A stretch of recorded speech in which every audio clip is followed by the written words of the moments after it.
నమస్తే, welcome to HM TV. నేను Sampath. Bulletin లో డీటెయిల్స్ చూద్దాం.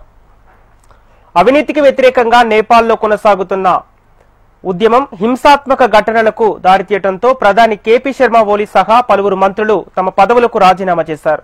దీంతో కొత్త సారథిని ఎన్నుకునేందుకు జెన్జెడ్ ఉద్యమకారులు ప్రయత్నాలు చేశారు. దాదాపు 5,000 మందితో సమావేశమై మంతనాలు జరిపారు. కట్మండ్ మేయర్ బాలెన్ షాను తొలుత పరిగణలోకి తీసుకున్నప్పటికీ ఆయన నుంచి స్పందన రాలేదన్నారు. దీంతో మాజీ చీఫ్ జస్టిస్ సుశీలా కర్కీతో జెన్జెడ్ ఉద్యమకారులు చర్చలు జరిపారు. తాత్కాలిక సారథిగా బాధ్యతలు స్వీకరించేందుకు ఆమె గ్రీన్ సిగ్నల్ ఇచ్చారు. నేపాల్లో శాంతి స్థాపన లక్ష్యంగా పనిచేస్తామని మాజీ చీఫ్ జస్టిస్ సుశీలా కర్కీ తెలిపారు.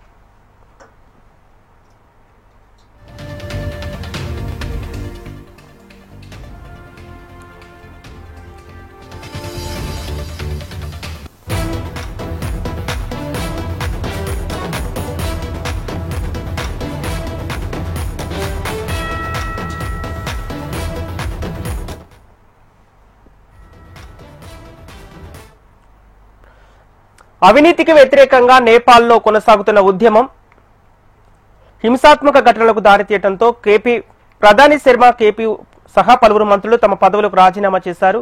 దీంతో కొత్త సారథిని ఎన్నుకునేందుకు జనరేషన్ జెన్జెడ్ ఉద్యమకారులు ప్రయత్నాలు చేశారు. దాదాపు 5,000 మందితో సమావేశమై మంతనాలు జరిపారు. కట్మండ్ మేయర్ బాలెన్ షాను తొలుత పరిగణలోకి తీసుకున్నప్పటికీ ఆయన నుంచి మంచి స్పందన రాలేదన్నారు. దీంతో మాజీ చీఫ్ జస్టిస్ సుశీలా కర్కీతో జెన్జెడ్ ఉద్యమకారులు చర్చలు జరిపారు. తాత్కాలిక సారథిగా బాధ్యతలు స్వీకరించేందుకు ఆమె గ్రీన్ సిగ్నల్ ఇచ్చారు. నేపాల్లో శాంతి స్థాపన లక్ష్యంగా పనిచేస్తామని మాజీ చీఫ్ జస్టిస్ సుశీలా కర్కీ తెలిపారు. ఇక ఇదే అంశానికి సంబంధించి మరింత సమాచారం మా ప్రతినిధి ఆర్కే అందిస్తారు. ఆర్కే, ఇక నేపాల్లో ఆందోళనకారులు శాంతించారు.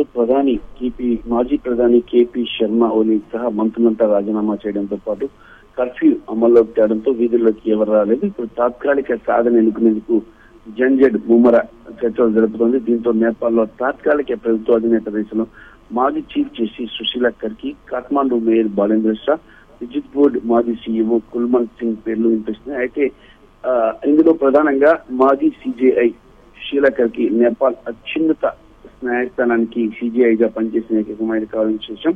ఆమె వైపే యువత అంతా మొగ్గు చూపుతున్నట్లు సమాచారం. అంతేకాకుండా తాత్కాలిక సారథిగా బాధ్యతలు స్వీకరించేందుకు ఆమె కూడా సిద్ధంగా ఉన్నట్లు తెలుస్తుంది. అయితే రేసులో పేరు వినిపించినప్పుడు కూడా కాఠ్మండు మేయర్ బాలేంద్ర షా ఇప్పుడు స్పందించారు. సోషల్ మీడియా పోస్ట్ లో కూడా పెట్టారు. ఎవరు భయపడవద్దు, ఊపిక పట్టండి అని చెప్పేసి కూడా అక్కడ ఆర్మీ జనరల్ కూడా అందరికీ యువతకి చెప్పడం జరిగింది. మరి ఈ ఒక సందేశాన్ని కూడా ఆర్మీ జనరల్ బయటికి పంపించారు. ప్రియమైన జనరల్ జెడ్ యువతకు అందరూ నేపాల్కి నా అభ్యర్థన. దేశం ప్రస్తుతం అపూర్వమైన పరిస్థితుల్లో ఉంది. ఇప్పుడు మీరు బంగారు భవిష్యత్తు వైపు అడుగులు వేస్తున్నారు. దయచేసి ఈ సమయంలో భయపడవద్దు, అంతా ఒత్తిడి పట్టండి. ఇప్పుడు దేశం తాత్కాలిక ప్రభుత్వాన్ని పొందబోతుంది.